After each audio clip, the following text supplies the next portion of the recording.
Police, BDO office ও পঞ্চায়েতের তরফ থেকে যৌথভাবে বাজারে হানা।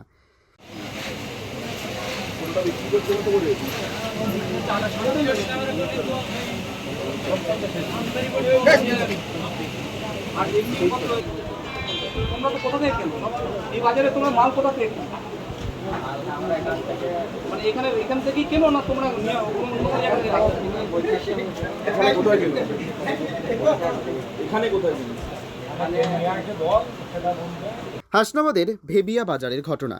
সবজি বাজার অগ্নিমূল্য, কড়া পদক্ষেপের হুঁশিয়ারি মুখ্যমন্ত্রীর।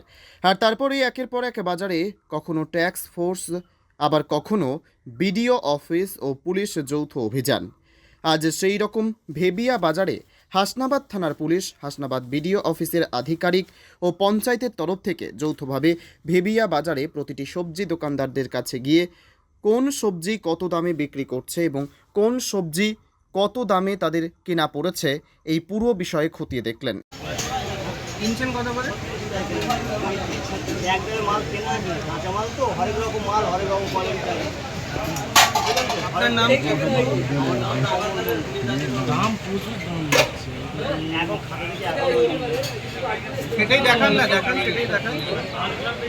এবং যারা পাইকারি সবজি কেনার বিল দেখাতে পারেননি তাদেরকে কড়া হুঁশিয়ারি দিয়েছে যে আগামী দিন পাইকারি কী দামে কেনা পড়ছে তার রসিদ রাখতে হবে দোকানে, না হলে আইনত ব্যবস্থা গ্রহণ করা হবে। এই দ্রব্যমূল্য বৃদ্ধি নিয়ে আমাদের রাজ্য সরকারের মাননীয় মুখ্যমন্ত্রী মমতা ব্যানার্জি দীর্ঘদিন ধরে এটা বলছেন, কেন্দ্রীয় সরকারের বিরুদ্ধে প্রতিবাদ করছেন। তো শেষমেশ উনি সিদ্ধান্ত নিয়েছেন প্রত্যেকটা বাজারকে তারা দাম মূল্য নিয়ন্ত্রণ করার জন্য তিনি নির্দেশ দিয়েছেন প্রশাসনকে।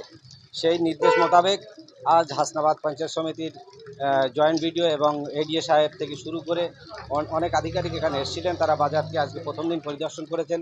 সেখানকার বিভিন্ন সবজি থেকে শুরু করে বিভিন্ন আনাজের মূল্য তারা জিজ্ঞেস করেছেন, শুনেছেন কত টাকায় তারা কিনছে, কত টাকায় বিক্রি করছেন, এবং কিছু কিছু দোকানদারের কাছে চালান চাইলেন, সেগুলো তারা দেখাতে পারেনি। তো এই বিষয়টা নিয়ে তাদেরকে সতর্ক করা হয়েছে আগামী দিনে যাতে তারা সেই চালানগুলো কাছে রাখে, তাহলে আমরা বুঝতে পারবো যে কত টাকায় কিনছে এবং কত টাকা তারা লাভ রেখে বিক্রি করছে। এইটা যতক্ষণ আমরা বুঝতে না পারছি ততক্ষণ পর্যন্ত আমরা বুঝতে পারছি না যারা বিক্রি করছে তারা অপরাধী না স্টক হোল্ডার তারা অপরাধী। এই জন্য ওদেরকে আজকে সতর্ক করা হয়েছে। আগামী দিনে আমরা চালান না পেলে নিশ্চয়ই আইনানুগ ব্যবস্থা গ্রহণ করা হবে। অবশ্যই নিয়ন্ত্রণে আসবে, এগুলো যদি করা হয় তাহলে অবশ্যই নিয়ন্ত্রণে আসবে। কারণ আমরা যেটা দেখেছি, আমরা গ্রাম্য এলাকায় বাস করি, তো সেক্ষেত্রে দেখেছি কৃষকরা যখন তাদের সবজি বিক্রি করছে অনেক কম মূল্যে বিক্রি করছে, কিন্তু সেই সবজিটা যখন কোনো পাইকারি কাছে চলে যাচ্ছে সেটা অনেক মূল্যে বিক্রি হচ্ছে। তো এটা যদি তদারকি করা হয় ঠিকঠাকভাবে তাহলে আশা করি দ্রব্যমূল্য কিছুটা হলেও কমবে। হাসনাবাদ থেকে সুকান্ত দাসের রিপোর্ট, পিবি নিউজ।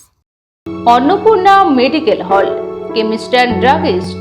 এখানে সকল প্রকার ওষুধ পাওয়া যায়। নবাবহাট মোড়, পূর্ব বর্ধমান।